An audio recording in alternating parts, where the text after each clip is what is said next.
વિદ્યાર્થી મિત્રો, ચેપ્ટર 4 ગતિમાન વિદ્યુતભારો અને ચુંબકત્વ, એમાં થોડોક પ્રવેશ બેઝ આપણે જોયો હતો. આજે આપણે એક ખૂબ અગત્યની 4 માર્કની થિયરી જોઈએ. વિદ્યુત પ્રવાહ આધારિત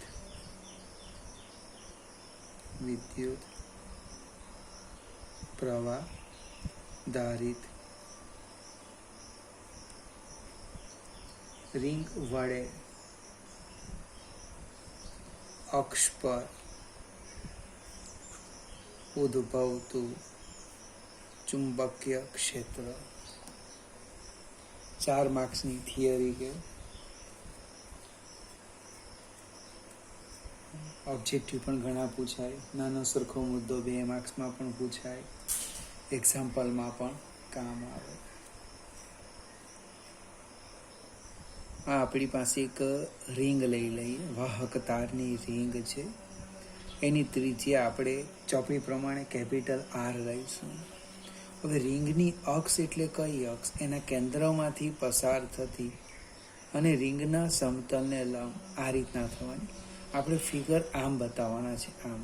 બરાબર જોજો, આ રિંગ છે એને હું આ રીતે કરી દઉં તો આકૃતિ કેવી આવે તે જોઈએ આપણે. આ રીતના એક હું રિંગ દોર્યો. જેને આકૃતિ પરફેક્ટ આવડે એને કોઈ પ્રશ્ન નથી. આપણે એક રિંગ લઈ લીધી. રિંગ, આ રિંગનું કેન્દ્ર લઈ લઈએ.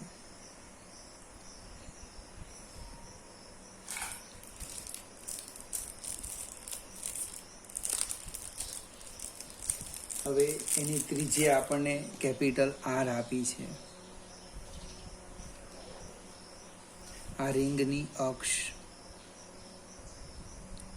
પ્રશ્ન એવો છે, રિંગની અક્ષ પર કોઈ પણ બિંદુ પાસે આપણે ચુંબકીય ક્ષેત્ર શોધવાનું છે. આ બિંદુને P આપી દઈએ. રિંગમાં વિષમ ઘડી દિશામાં પ્રવાહ I પસાર થાય છે. હવે આ જે રિંગ છે એને આપણે સમગ્ર રિંગને નાના નાના ખંડોમાં વિભાજિત કલ્પીએ. એમાંનો એક નાનો ખંડ અહીંયા બતાવી દઉં. બરાબર સમજવા પ્રયત્ન કરજો. એક ખંડ પ્રવાહ I છે ને લંબાઈ સુરેખ લંબાઈ dl એમ એટલે IDL થાય. હવે ખંડ મારી પાસે ફિક્સ છે, બિંદુ પણ ફિક્સ છે, તો IDL થી P નો જે સ્થાન સદિશ છે એ આપણે R લઈ લઈએ. આ IDL થી P નો સ્થાન સદિશ R, સ્મોલ r છે. આ ઉગમ બિંદુ O લેમ તો આ x અક્ષ ધારો કે લઈ લઈએ. x અક્ષ, તો આ જે અંતર છે એ x અંતર થવાનું.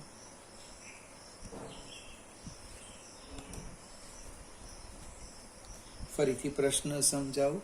આ મારી પાસે રિંગ છે, આ એની અક્ષ છે. આ જે પ્રવાહ પસાર થાય એને કારણે કોઈ એક બિંદુ, ધારો કે આ બિંદુ લીધું, આ બિંદુ, તમારે ચુંબકીય ક્ષેત્ર શોધવું છે. તો આ સમગ્ર રિંગને મેં નાના નાના ખંડોમાં વિભાજિત કલ્પું. એમાંનો એક નમૂનાનો ખંડ IDL દર્શાવેલો છે. આ બધું લખવાનું નથી, ડાયરેક્ટ ચર્ચા કરવાના આપણે. હવે આ ત્રિજ્યા અને અક્ષ પરસ્પર લંબ આવવાના. તમે જુઓ આ રીતના, જો આ રિંગ છે અને આ અક્ષ લ્યો તો આ જે છે એ શું થવાનું? લંબ થવાનું. લંબ. આપણે આ ખૂણો ધારી લેમ, થીટા લઈ લઈએ સપોઝ. આને જો હું થીટા લેમ તો આ જે ખૂણો છે એ મારો π/2 માઇનસ થીટા થશે. આપણે અક્ષ લીધું ને અહીંયા સુધી જ છે. અહીંયા આ ખૂણો કેટલો થાય? π/2 માઇનસ થીટા. ચાલો સેજ આકૃતિનું વર્ણન કરીએ, પછી આકૃતિ પર જઈએ આપણે. આકૃતિમાં શું દર્શાવેલું છે? આકૃતિમાં I વિદ્યુત પ્રવાહ નું વહન કરતી આર ત્રિજ્યાની રિંગ દર્શાવી છે. તમારે તમારા શબ્દમાં લખવાનું. રિંગની અક્ષ એક્સ અક્ષ પર સંપાત થાય છે. કોઈને વાય લખવું હોય તો લખે રિંગની અક્ષ વાય અક્ષ પર સંપાત થાય, કોઈ ફેર પડવાનો નથી. રિંગના કેન્દ્રથી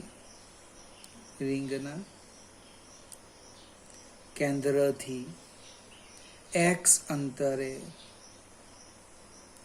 પી બિંદુ પાસે ચુંબકીય ક્ષેત્ર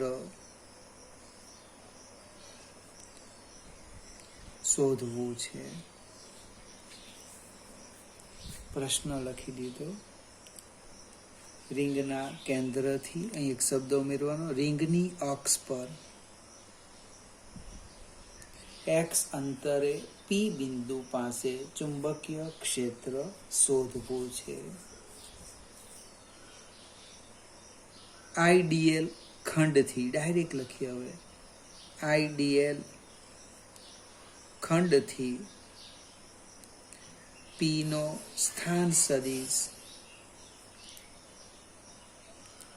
લખી દો આર. આગળ જઈએ.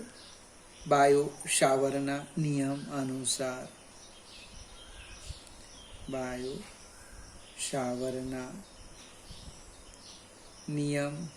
અનુસાર નિયમ પ્રમાણે આઈડીએલ વડે પી પાસે ચુંબકીય ક્ષેત્ર કેટલું થવાનું? તો આપણે લખ્યું હતું, યાદ આવે તો ડીબી બરાબર μ0/4π આઈડીએલ ક્રોસ એકમ સદિશ r/r². યાદ આવે કે નથી આવતું? ડીબી બરાબર μ0/4π આઈડીએલ ક્રોસ એકમ સદિશ r/r². હવે એક સ્ટેપ આગળ જઈએ. હું આકૃતિ સમજાવવા પ્રયત્ન કરું. આ મારી રિંગ છે. રિંગ તમે જોજો, આ રિંગ છે અને મારો સ્થાન સદિશ આમ છે. આમ ખ્યાલ તો આવે છે ને? બોલપેન જે દેખાય છે સ્થાન સદિશ લેવ. હવે આઈડીએલ આ દિશામાં છે, સ્પર્શકની દિશામાં, અને મારો સ્થાન સદિશ આમ છે. બંને કેવા છે? પરસ્પર લંબ છે. તમે શું જો? આ ખૂણો જો. આ જે ખૂણો છે એ ત્રિજ્યા અને સ્થાન સદિશ વચ્ચેનો ખૂણો છે. જો બરાબર સમજો. આ મારો સ્થાન સદિશ અને આ ત્રિજ્યા લઈએ, બરાબર? આ એ બે વચ્ચેનો ખૂણો થવાનો આ ફિગર થશે. આ જ્યારે સ્થાન સદિશ અને આઈડીએલ સ્થાન સદિશ, બરાબર? આ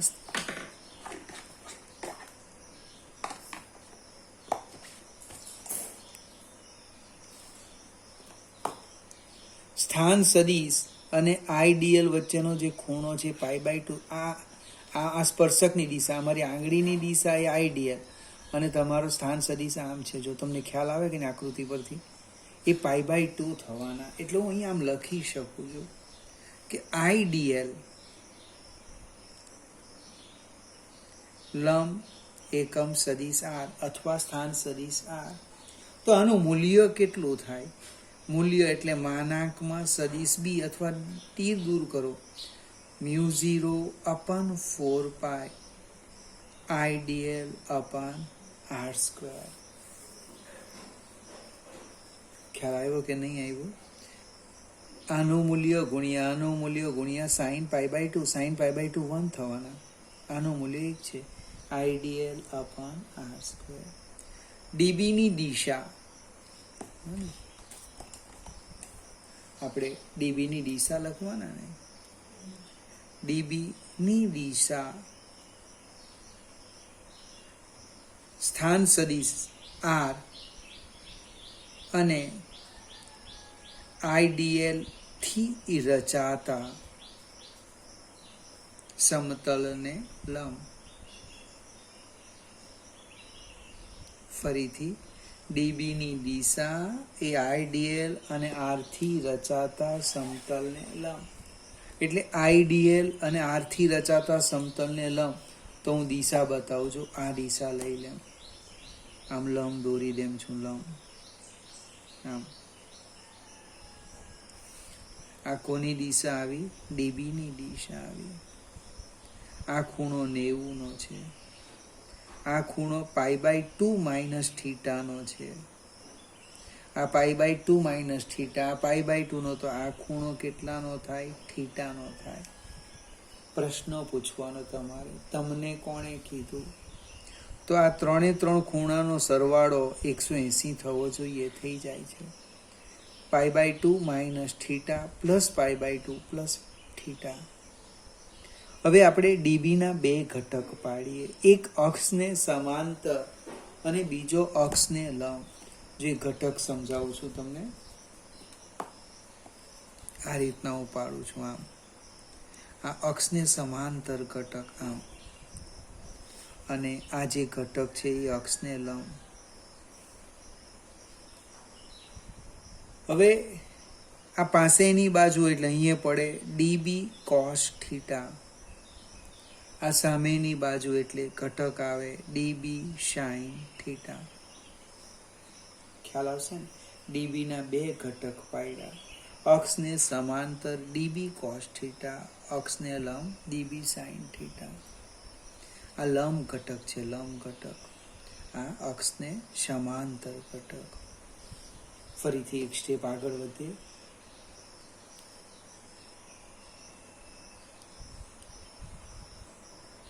આપણે ડીબીના જે 2 ઘટક પાડ્યા એ લખી દઈએ અહીંયા.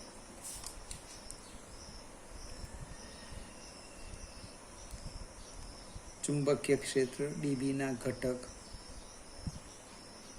એક અક્ષને સમાંતર, અક્ષને સમાંતર એ આપણે લખ્યું ડીબી કોસ થીટા. બીજો લખું અક્ષને લંબ ડીબી સાઇન થીટા. હવે મિત્રો આમાં થવાનું શું તે સમજાવું. આ બધા જ ખંડોનો હું સરવાળો કરું, બધા જ ખંડો વડે અહીંયા જે ચુંબકીય ક્ષેત્ર ઉદ્ભવે એનો સરવાળો કરું, તો આ ડીબી સાઇન થીટા ઘટકો છે ને પરસ્પર વિરુદ્ધ આવવાના. મૂલ્ય સરખા અને પરસ્પર વિરુદ્ધ આવે એટલે એનો સરવાળો કેટલો થાય? 0 થાય. એક રફ કામ કરીએ, આકૃતિ તમારે દોરવાની નથી, જસ્ટ અહીંયા જે ખંડ છે આ વ્યાસ છે, આ વ્યાસ, એને કારણે અહીંયા ડીબી આમ આવવાનું, એનો ઘટક આમ આવવાનો અને આમ આવવાનું, અને એટલે આપણે એક લીટીમાં સમજાવવાનું. આપણને 4 જ માર્ક્સ મળે, વધારે મળવાના નથી. દરેક ખંડો વડે બને, દરેક ખંડ વડે પી પાસે મળતા ચુંબકીય ક્ષેત્રનો, પી પાસે મળતા ચુંબકીય ક્ષેત્રનો સદિશ સરવાળો કરવામાં આવે ત્યારે લંબ ઘટક વિરુદ્ધ દિશામાં હોવાથી, અથવા કે ત્યારે લંબ ઘટકનું પરિણામી, લંબ ઘટકનું પરિણામી અથવા સમાસ કેટલું થાય છે? 0 થાય છે. લંબ ઘટકનું સમાસ 0 થાય છે. એનો અર્થ સરવાળામાં માત્ર એક જ ઘટક લખવાનો. કયો? અક્ષને સમાંતર ઘટક. અક્ષને સમાંતર એક જ દિશામાં છે એટલે એનો કેવો સરવાળો થાય? અદિશ સરવાળો. તરત લખવું, માટે પી બિંદુ પાસે ચુંબકીય ક્ષેત્ર, તો કે સદિશ બી બરાબર સંકલન ડીબી કોસ થીટા. હવે ડીબી કોસ થીટામાં ડીબીની કિંમત તો તમે લખી જ છે. ડીવી બરાબર આમ લખ્યું આપણે mu 0 upon 4 pi IDL upon R square. હું જેમ સમજાવું એમ જ લખવાનું.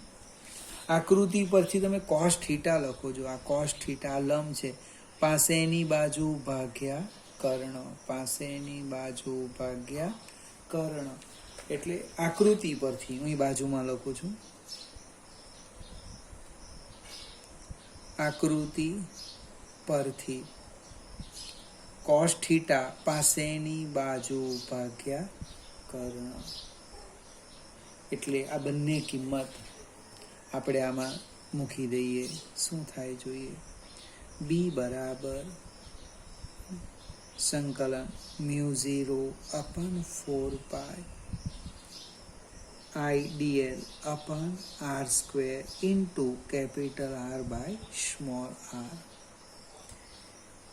હવે mu 0 upon 4 pi I capital R અને આર ક્યુબ, આ શું થવાનું? R cube. એ તો અચળ છે, સ્થાન સદિશનું મૂલ્ય અચળ, પ્રવાહ અચળ, મ્યુ 0 અચળ, 4 પાય અચળ, ત્રિજ્યા અચળ, એ બધું બહાર લઈ લેમ.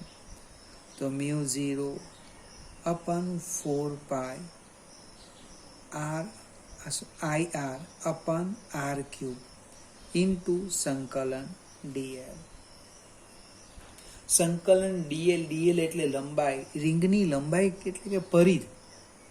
રિંગની લંબાઈ સાઈડ પર લખું, રફ કામ. રિંગ છે એટલે અહીંયા ડીએલ બરાબર શું થવાનું? પરિધ થવાનું. પરિધ એટલે ટ્વાઇસ પાય આર. આ કિંમત આમાં મૂકી દઈએ તો શું થાય?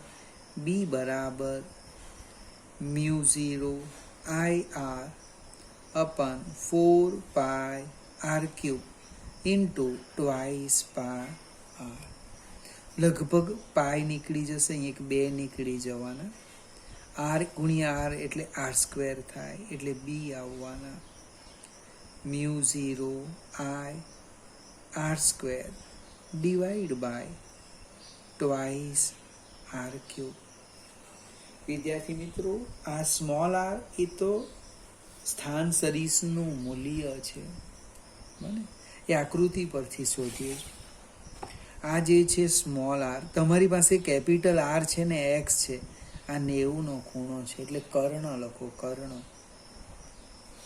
કર્ણ બરાબર શું થવાનું? આર સ્ક્વેર બરાબર capital R square plus X square. આકૃતિ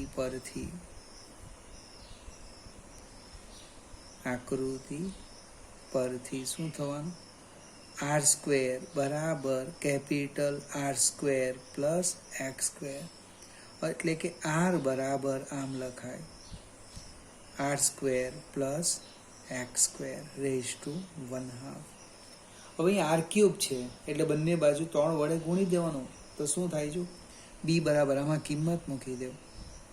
બી બરાબર mu 0 I R square divide by twice R square plus X square raise to 3/2.